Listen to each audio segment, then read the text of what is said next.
صلو علی الحبیب صلی اللہ علی محمد صلی اللہ علیہ وآلہ وسلم۔ پیارے بچے، جیسا کہ آپ کے علم میں ہے کہ رجب المرجب کا مبارک مہینہ شروع ہونے والا ہے۔ سبحان اللہ۔ ظاہری بات آپ نے اس لیے بولا ہوگا کہ آپ نے اس کی کچھ اہمیت امپورٹنس سنی ہے۔ آج جمادی الاخری، آج جمادی الاخری کیا تلفظ ہے؟ آج جمادی الاخری کی 29 تاریخ ہے۔ آج جمادی الاخری کی 29 تاریخ، جس کو بعض وقت جمادی الثانی بھی کہتے ہیں۔ آج اس کی 29 تاریخ ہے، اور اگر آج مغرب کے بعد چاند نظر آ گیا تو انشاءاللہ الکریم آج کی رات رجب المرجب کی پہلی رات ہوگی۔ آج رجب المرجب کی پہلی رات ہوگی، اور رجب المرجب کی پہلی رات کے کیا کہنے کہ حدیث میں آتا ہے، حدیث کا خلاصہ ہے، آقا صلی اللہ علیہ وسلم نے فرمایا کہ 5 راتیں ایسی ہیں جن میں دعائیں رد نہیں ہوتی۔ 5 راتیں ایسی ہیں جس میں دعا رد نہیں ہوتی۔ 5 راتیں ایسی ہیں جس میں دعائیں قبول ہوتی ہیں۔ 5 راتیں ایسی ہیں جس میں دعائیں قبول ہوتی ہیں۔ آئیے سن لیتے ہیں وہ 5 راتیں کون سی ہیں۔ نمبر 1، رجب المرجب کی پہلی رات۔ نمبر 1 از رجب المرجب کی پہلی رات۔ اگر 29 کا مہینہ ہوا، جمادی الثانی، جمادی الاخری، اگر اس کا آج آخری دن ہوا تو مغرب کے بعد رجب المرجب کی پہلی رات شروع ہو جائے گی۔ آپ جو دعا مانگیں گے جائز، اللہ قبول فرمائے گا اپنی رحمت سے۔ اور اگر یہ 30 کا مہینہ ہوا تو پھر رجب المرجب کی پہلی رات کب ہوگی؟ پرسوں مغرب کے بعد۔ تو پہلی رات کون سی ہے جس میں دعا قبول ہوتی ہے؟ رجب المرجب۔ دوسری رات ہے شعبان المعظم کی 15ویں رات، جس کو ہم شب برات کہتے ہیں، جس کو ہم شب چھٹکارے والی رات، اس رات کو ہم کہتے ہیں چھٹکارے والی رات۔ اور تیسری رات کون سی ہے؟ تیسری رات ہے جمعرات اور جمعہ کی درمیانی شب۔ ہمارا ہفتہ وار اجتماع بھی ہوتا ہے، اس میں بھی ہمیں موقع ملتا ہے دعا مانگنے کا۔ جمعرات اور جمعہ کی درمیانی شب بھی اللہ تعالیٰ دعا قبول فرماتا ہے اور دعا کو رد نہیں فرماتا، یعنی دعا ریجیکٹ نہیں کی جاتی، دعا ایکسپٹ کی جاتی ہے۔ پھر چوتھی رات کون سی ہے؟ چوتھی رات عید الفطر کی رات۔ یہ چھوٹی عید کی جو پہلے رات ہوتی ہے، جس دن چاند نظر آتا ہے، روزے رکھنے کے بعد جب ہم چاند دیکھتے ہیں اس کو چاند رات کہتے ہیں، اس کو عید الفطر کی رات کہتے ہیں۔ اس رات میں بھی دعا قبول ہوتی ہے۔ پھر عید الاضحیٰ کی رات، بڑی عید کی رات کو بھی دعا قبول ہوتی ہے۔ تو رجب المرجب اگر آج چاند نظر آیا تو پہلی رات ہوگی، دعا کو مس نہ کیجیے گا، آج رات کو مس نہ کیجیے گا۔ تمام ایکٹیویٹی چھوڑ کر آپ توجہ کے ساتھ آج عبادت کو فوکس کر کے آپ مکمل توجہ کے ساتھ، یکسوئی کے ساتھ عبادت کریں۔ اللہ نے چاہا تو انشاءاللہ آپ کی ہر جائز مراد پوری ہوگی۔ پیارے بچے، رجب کا معنی ہے، رجب جو ہے یہ ترجیب سے مشتق ہے، نکلا ہے، یعنی یہ لفظ کس سے ڈرائیو کیا گیا ہے؟ ترجیب سے۔ اور ترجیب کا معنی ہے تعظیم، یعنی جس کی تعظیم کی گئی ہو اس کو رجب کہتے ہیں، اور اس کو العصب بھی کہتے ہیں۔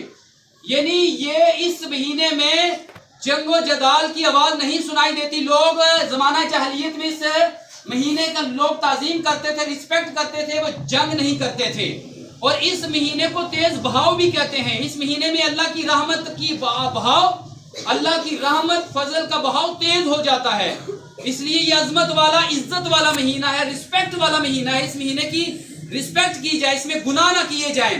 لوگ اس مہینے میں گناہ نہیں کرتے تھے، توبہ استغفار کرتے تھے۔ حدیث میں آتا ہے، آقا صلی اللہ علیہ وسلم نے فرمایا، حدیث کا خلاصہ ہے، اس مہینے میں کثرت سے استغفار کرو۔ اس مہینے میں کثرت سے معافی مانگو، اپنے گناہوں سے معافی مانگو، استغفار کرو۔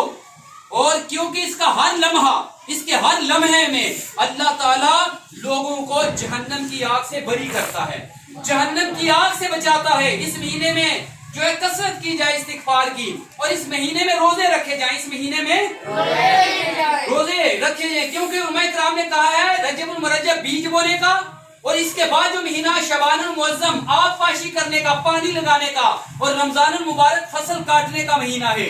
آگے علماء کرام فرماتے ہیں کہ جس نے رجب المرجب میں عبادت کا بیج نہ بویا، نوافل نہ پڑھے، نماز نہ پڑھی، روزے نہ رکھے، اور شعبان المعظم میں آنسو سے اگر آپ پاشی نہ کی، روئے نہ، اللہ کے خوف سے نہ روئے، وہ رمضان المبارک میں فصل رحمت کیوں کر کاٹے گا؟ وہ رمضان المبارک میں کیسے رحمتیں پائے گا؟